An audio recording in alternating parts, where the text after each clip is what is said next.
Paper लेते हैं। Discuss the salient feature of IT act 2000। ये क्या चल रहा है? ये हमारा job assure writing skills programme चल रहा है। उसी के तहत एक क्वेश्चन दिया जाता है मंडे टू फ्राइडे और उसको डिस्कस किया जाता है और बहुत सारे बच्चे जो भेजते हैं तो उनका पेपर इवैल्यूएट किया जाता है।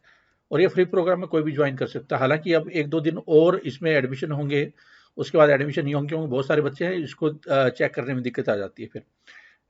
एनीवे डिस्कस करते हैं साइलेंट फीचर ऑफ है। अच्छा, ये क्या है कि आईटी के कुछ रूल एंड रेगुलेशन अभी हाल फिलहाल में चर्चा में। हालांकि जो क्वेश्चन है वो कोई रूल एंड रेगुलेशन जो हाल फिलहाल में सरकार ने बनाए हैं वो नहीं है। इनफैक्ट ये पूरा आईटी एक्ट जो अम्ब्रेला एक चीज है उसका ये जो आईटी की जितनी भी एक्टिविटी होती है रूल एक्ट से रिलेटेड, वो पूरा आईटी एक्ट 2000 पूछा गया आपसे। तो कुल मिलाकर देखते हैं कि क्या कैसे लिखा इसने। पहले तो एग्जामिनर क्या देखा? एग्जामिनर देखेगा मोटे तौर पे कि इसका पेपर कैसा होगा। ये देखिए यहाँ पे 150 शब्दों में लिखना था तो कुल मिलाकर इसने 150 शब्दों में ही लिखा है। दूसरी बात क्या है कि अगर मैं इसका मोटे तौर पे देखूं तो इसने बड़ा अच्छा प्रेजेंटेशन किया है। देखिए यहाँ पे जो चीज हाईलाइट करनी थी हाईलाइट बॉक्स में लिखनी थी, बॉक्स में लिख दी, उसने बॉक्स सा बना दिया पूरा कंप्लीट। ठीक है, और जिसको हाईलाइट करना था इसने उस पर्टिकुलर चीज को हाईलाइट किया, बुलेट पॉइंट में लिखने की कोशिश की है। ठीक है, और साथ में कुछ चार्ट वगैरह भी बनाने की कोशिश की है। देखिए आईटी एक्ट 2021 ये जो कुछ फीचर हैं उसकी बात हो रही है। आईटी एक्ट नहीं, आईटी एक्ट तो एक ही है 2000, इसमें कुछ अमेंडमेंट वगैरह है उसकी बात हो रही है।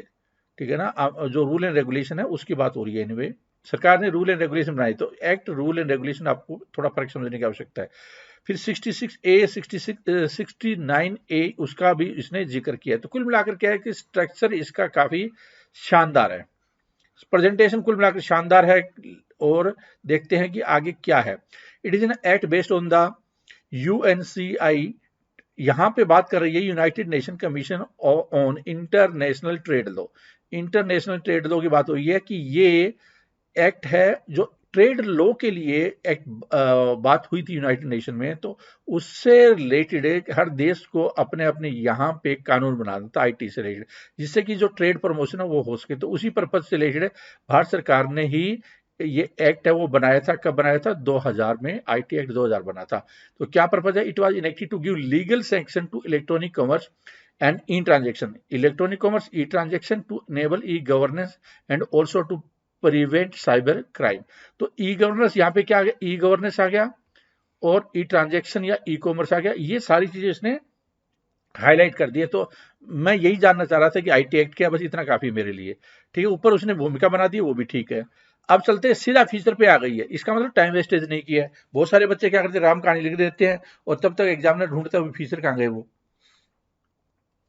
All electronic contract made through secure electronic channels are valid. यहाँ पे जो फीचर है उसके बताया जा रही है कि जो भले ही इलेक्ट्रॉनिक कॉन्ट्रैक्ट के जरिए बनाए जा रहे हो, लेकिन कॉन्ट्रैक्ट हो रहे हो, सौदे हो रहे हो, लेकिन वो वैलिड माने जाएंगे। Legal provision to digital signature. देखिए एग्जामिनर को बहुत ज्यादा पढ़ने वाला नहीं है, लेकिन वो इतनी चीजें देख लेगा। देखिए ये कीवर्ड उसने मेन देख लिया है, उसका आर्किटेक्चर या प्रेजेंटेशन देख ली है और उसकी भूमिका देख ली है। तो स्टार्टिंग का, आखिरी का और उसकी प्रेजेंटेशन कैसी है और कौन से पॉइंट उसने हाईलाइट कर रखे हैं है या नहीं है, इतना ही देखकर आगे चलेगा। किसी के पास नहीं है कि आपका पूरा पेपर राम कहानी पढ़े।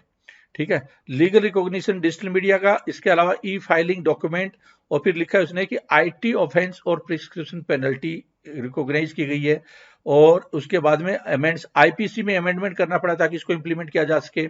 इसके अलावा जो बैंकर्स बुक प्रोविडेंट एक्ट है उसमें और reserve bank of India act में उसमें भी प्रोविजन करना पड़ा ताकि इसको इंप्लीमेंट किया जा सके। Provides creation of cyber appellate tribunal की बात हुई। Foreign national can also be charge, इसकी भी बात कर रही है। अगर कोई इलेक्ट्रॉनिक क्राइम में इन्वॉल्व होता है तो फॉरेन नेशनल को भी हो सकता है।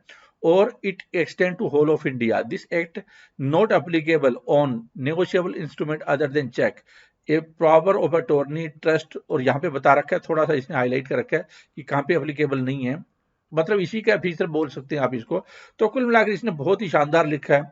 लैंग्वेज इसकी पढ़ने लायक एलिजिबल है और 2 नंबर इसको मिलेंगे इस बात के लिए। देखो लैंग्वेज बहुत ही ग्रेट, आपकी सुंदर होगी तो आपकी इंपैक्ट डलता ही डलता है।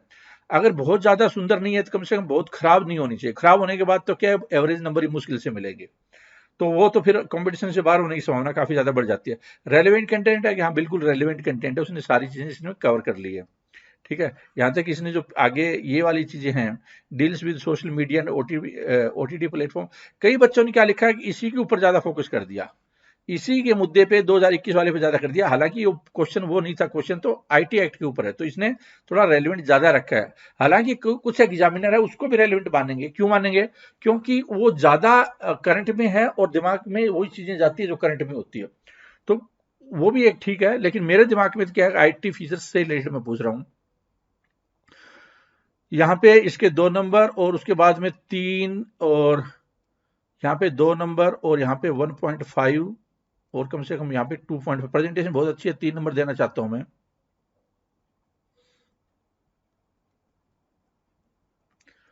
और वर्ड्स में इसमें 2, 3, क्वालिटी ऑफ कंटेंट भी बहुत अच्छा है, तो ये वाले नंबर इसको मैं दे रहा हूँ। 2 और 2 4, 3 7, 3 10, 2 12 और 2 14। 14 मैं बहुत हायर साइड देता हूँ, इसका मतलब बहुत ही इसका बढ़िया होगा, ठीक है, तब मैं दे रहा हूं। तो दूसरे बच्चों के लिए क्या है इसमें शिक्षा, दूसरे बच्चों के लिए है कि आप कम लिखें, ज्यादा पॉइंट लिखें, रेलिवेंट रखें, प्रेजेंटेशन को शानदार बनाने की कोशिश करें, कंटेंट अनावश्यक न हो, और जो हाईलाइटेड वर्ड है वो सामने वाले का इंपैक्ट डालता है, बुलेट पॉइंट इंपैक्ट डालता है। जब आप कम शब्दों में बहुत सारी चीजें लिख देते हैं, एग्जामिनर सोचता है यार बहुत लिख रखा है इसने, और इससे क्या है कि आपका एग्जाम में भी पूरा हो जाता है, मतलब जो पूरे पेपर होता है वो कवर करना बहुत ही मुश्किल होता है।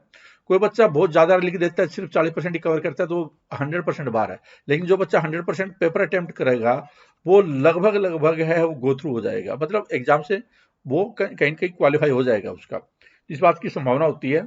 और वही जो रेलिवेंट लिखेगा, कम शब्दों में ज्यादा चीजें लिखेगा, और देखो ये तो 150 शब्दों में लिखना था, तो ये 150 में लिखा है इसने लगभग अप्रोक्सीमेटली। तो मैं उम्मीद करता हूं कि बच्चे इससे थोड़ा सीख सकते हैं कि कहां पे कैसे इसको बेटर किया जा सकता है। इस प्रेजेंटेशन में इतना ही। हालांकि इसके लिए लड़की के लिए अच्छी अपॉर्चुनिटी है कि ये जम्मू से है, और हो सकता है इसने यूपीएससी का भी भर रहा हो, दूसरी पीसीएस का भी भर रहा हो।